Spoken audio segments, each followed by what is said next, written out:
Na vida real, há alguns grupos que se destacam.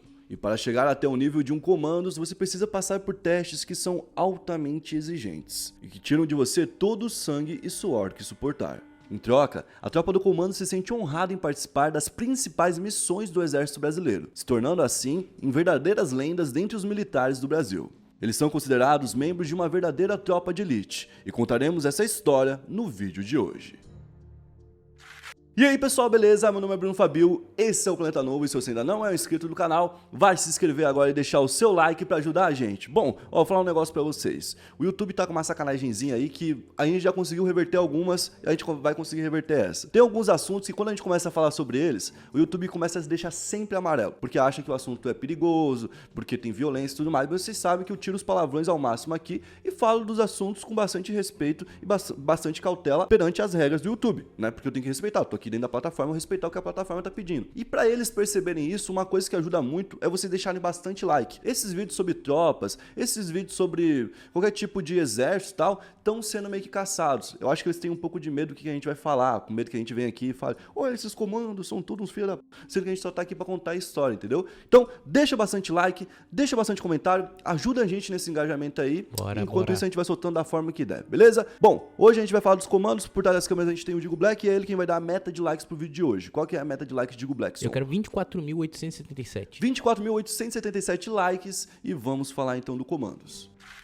O comandos, cara, aqui do Brasil, em particular, ele existe faz algum tempo, só que a tropa do comandos, como é conhecida, surgiu em 2002, mais precisamente 27 de junho de 2002, que na época tinha um outro nome, chamava Brigada de Operações Especiais, certo? O nome comandos só foi vir lá em 2013, quando o nome passou a ser Comando de Operações Especiais, e por isso eles são chamados de comandos. Mas por que eles escolheram utilizar o termo comandos? Porque esse termo já é muito utilizado lá fora por outros países. Comandos lá fora é um nome dado a uma das tropas de elite de qualquer uma das forças armadas, que são a Marinha, a Aeronáutica e o Exército, certo? Então, se você estiver ali na elite de uma dessas três, você é considerado um comandos. E eles são treinados para estar pronto para qualquer tipo de missão. Por exemplo, missões rápidas, que são ali urgentes, o cara já tem que estar pronto para sair sem muita explicação, sem muitos dados, sem muita informação do que vem pela frente, o cara já vai só com o preparo que ele tem mesmo. Missões sob circunstâncias específicas, ou seja, uma missão dentro de um pântano, uma missão num local areoso, uma missão num deserto, qualquer tipo de local que vier, o comandos tem que estar preparado para enfrentar, certo? E missões muito específicas, como por exemplo, o resgate de uma pessoa que tem como ameaça um homem bom. Entendeu? Quem que você vai chamar nessa hora? Você tem que chamar o Batalhão de Operações Especiais, que está sob a ordem dos comandos. E duas principais vertentes que os comandos aí atuam, uma delas é urbana, ou seja, dentro da cidade, e outra delas é enfrentando guerrilhas, ou seja, entrando num espaço que está preparado para receber invasões. Então eles são preparados para invadir realmente ali castelo, fortaleza, qualquer coisa, passar por trincheiras, né? Porque essas guerrilhas normalmente elas se montam em meio à selva e colocam trincheiras até chegar no local, onde vai ter um caminho que só eles conhecem e para chegar até lá vai levar um tempo, entendeu? Tem que ser um bagulho bem estratégico, né? Tem que ser muito bem pensado todo o caminho. Igual eu falei, eles estão preparados tanto para isso quanto para improvisar. Só que o termo, pela primeira vez que foi utilizado oficialmente, foi lá na África do Sul, no início do século XX. Por quê? Porque na época a galera que estava lá na África do Sul, que era descendente lá de holandês, dinamarquês, alemão, estava em guerra, estava enfrentando a galera que eram os britânicos, os ingleses, que dominaram a África do Sul. Por isso que a África do Sul fala inglês, inclusive. E eles se separavam na época em grupos, e esses grupos de elite que iam atacar em pouco... Não era muita gente não,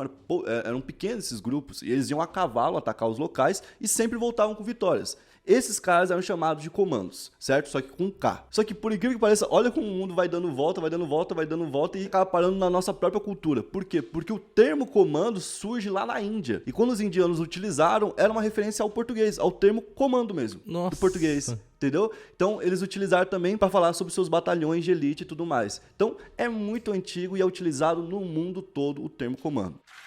Durante a Segunda Guerra Mundial, tanto os ingleses que estavam de um lado quanto os alemães que estavam do outro voltaram a utilizar de volta o termo e acabou caindo aqui no Brasil também. De certa forma, ele já era meio que utilizado antes de ser formalizado, entendeu? E o comandos, ele é formado por alguns grupos que são considerados especiais e que atuam nessas missões mais difíceis, né? Tem dois principais grupos aqui, o 1º Batalhão de Ações e Comandos e o 1º Batalhão de Forças Especiais. E aí é onde vem a pergunta. Quem que o Comandos obedece? A cúpula que manda no Comandos é o Comando de Operações Especiais. É muito comando, né? Mas são esses caras que vão organizar e planejar como que o Comandos vai atuar. A sede deles fica em Goiânia e aí esses caras obedecem ao Comando Militar do Planalto. Ou seja, tudo vai parar lá na mão dos políticos no final.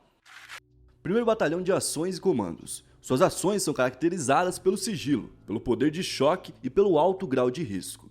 Esse grupo herdou as tradições do antigo destacamento de ações de comandos, que havia sido criado em 1968. Em 1983, esse grupo foi elevado a Batalhão de Forças Especiais. Seu batismo de fogo foi na década de 70 em operações contra a Força de Guerrilha do Araguaia. A Guerrilha do Araguaia era um movimento guerrilheiro da região amazônica, ao longo do rio Araguaia, criada pelo Partido Comunista do Brasil, conhecido como PCdoB, que queria fomentar uma revolução socialista que seria iniciada no campo, inspirada nas revoluções cubana e revolução chinesa. Os comandos foram essenciais para derrotar a guerrilha ao longo dos anos na década de 70. Outra ação marcante foi em 1991. Uma história que contamos com detalhes em um vídeo especial, a Operação Traíra, quando guerrilheiros das Farc atacaram a fronteira e o exército brasileiro. E como resposta, o batalhão fez uma operação de retaliação, com o resultado de 12 guerrilheiros mortos, vários capturados e a maior parte dos armamentos e equipamentos roubados recuperados. Esse primeiro batalhão de operações especiais tem como cara que é o padrinho ali deles, o Francisco Padilha, que é chamado de patrono, certo? Ele é um militar que lutou muito antigamente em 1624, lá na invasão dos holandeses, ele lutou contra em Salvador. Então ele é considerado o patrono deles, o padrinho, ele é uma inspiração para eles. Uma coisa que vai lembrar é que essa galerinha aqui do primeiro batalhão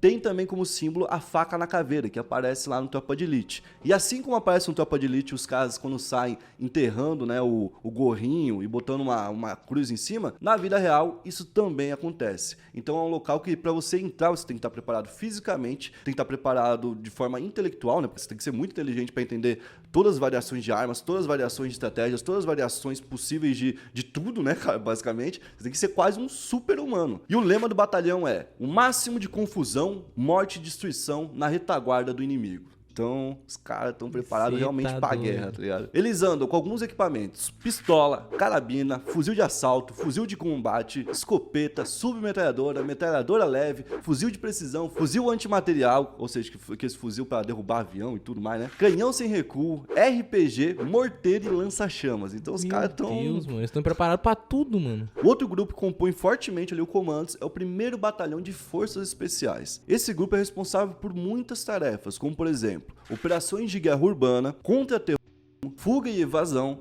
inteligência de combate, reconhecimento estratégico, operações de paz, operações psicológicas, evacuação e proteção de não combatentes, ajuda humanitária, além de busca, localização e ataque de alvos inimigos. E assim como o outro batalhão, esse aqui também participou lá da Operação Traíra e da guerra contra a guerrilha do Araguaia. Então esses dois pontos foram fundamentais para consolidar eles como um batalhão. Além desses dois principais grupos, ainda tem vários outros ali. Eu vou citar alguns aqui que eu achei um pouco assim mais interessante, um pouco mais diferente um do outro. Porque querendo ou não, a diferença entre eles acaba se tornando pequena, porque é um negócio específico ali, muito detalhado, que chega a ser técnico, né? Um outro batalhão que eu coloquei aqui que eu achei interessante é o primeiro batalhão de defesa química, biológica, radiológica e nuclear, certo? Nossa, esse aí é foda, hein? Esse batalhão foi criado em 1953, na época era chamado de Companhia Escola de Guerra Química, e essa companhia foi transformada em batalhão em 2012. Os militares que trabalham lá são capacitados em várias coisas, como por exemplo, reconhecimento de áreas inimigas, identificação e descontaminação de materiais, locais e pessoas, o que foi muito útil durante a pandemia.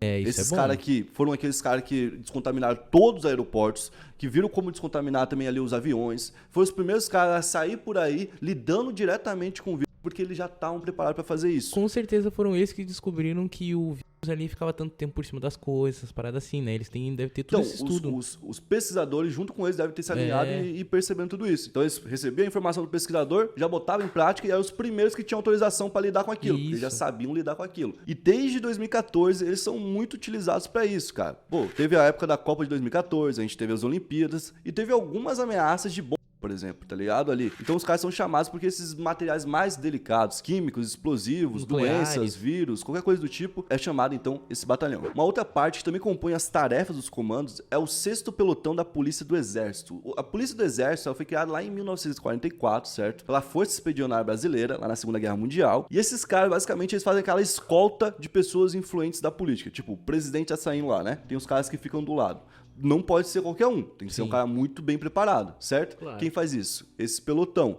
Quem que é responsável por cuidar disso? Muitas vezes o comandos. Por exemplo, o presidente decidiu que quer entrar na Rocinha, porque ele quer fazer alguma coisa lá. Sabe-se que na Rocinha existem armas e existem possíveis confrontos, certo? Sim. Então os caras vão planejar toda a entrada lá. No filme do Tropa de Elite não tem os caras falando, pô, o Papa quer entrar lá em cima do Turano? Aí os caras falam, esquema. bota um monte de gente na conta do Papa aí então, porque vai rolar um monte de merda. Os caras que vão lá e fazem essa tal limpa, normalmente são os caras de operações especiais. E para você poder entrar na tropa dos comandos, você tem que fazer o CAC, que é o Curso de Ações dos Comandos, certo? Então não é uma coisa muito fácil de entrar, realmente para poucas pessoas. Talvez muita gente veja eles e pense assim, pô, esses caras são uns brucutuzão, tá ligado? Mas bem pelo contrário, cara. Assim como, por exemplo, você pega um cara que é do jiu-jitsu, um cara que é do MMA, e ele aprende a controlar a raiva dele, você vai dificilmente ver um cara desse sair brigando por aí. Claro que tem o cara fala, pô, e aquele lá? Sim. Tem as exceções, sempre tem uma exceção. Esses caras aqui, eles também aprendem qual que é o poder de uma arma. Certo? Porque estão acostumados a usar. Eles aprendem qual que é o poder do próprio corpo deles. Sim. Eles aprendem a ser pessoas muito mais calmas e muito mais tranquilas, justamente porque eles estão preparados a qualquer momento. Então eles não têm que estar toda hora se provando que estão seguros. Eles sabem que estão seguros, entendeu? Então, isso que eu acho Quem mais... se estressa é a gente, porque a gente não quer que o outro pense que a gente é fraco. Isso porque é ninguém verdade. vai pensar que o cara desse é fraco, tá ligado? Então, isso que eu acho mais foda dessas forças-tarefas, essas forças especiais, que elas realmente fazem as pessoas que querem entrar pra essas coisas, tá ligado? Preparar o seu corpo pro extremo, tá ligado? Sim. Pro estresse extremo, pra emoção extrema, pro cansaço tudo, né? extremo, tipo, tudo, tá ligado? Porque se, por exemplo, se eles só preparassem o corpo, o inimigo ia ver e falar, pô, então o Vou entrar mental na deles mente não dele. é bom. Vou ferrar o mental deles. Vou mostrar aqui uma foto da mãe dele, vou falar que tô com a mãe dele e vou matar ela. Tá ligado? Tipo, alguma um coisa assim. Então, tipo, tudo tem que estar muito bem preparado pra esses caras que são aqueles realmente de elite. Porque quando tiver uma guerra e precisar alguém invadir uma fronteira, vão ser eles que vão ir. Precisar alguém impedir que tenha invasão na fronteira, vão ser eles que vão ir. E precisar, por exemplo, tacar alimentos pra alguém que tá lá escondido no meio da mata, com um avião e passar por cima dos inimigos, vão ser eles que vão ter que fazer, tá ligado? Então, tipo, todo esse tipo de tarefa, assim, muito específica e muito complexa, é com os caras. Bom, esse foi o vídeo de hoje. Se você gostou, deixa seu like, se inscreve no canal, ativa a notificação. E se você não viu, assista lá o Vampiro de Niterói, que saiu hoje no Brasil Bizarro. Tamo junto, valeu, é nóis.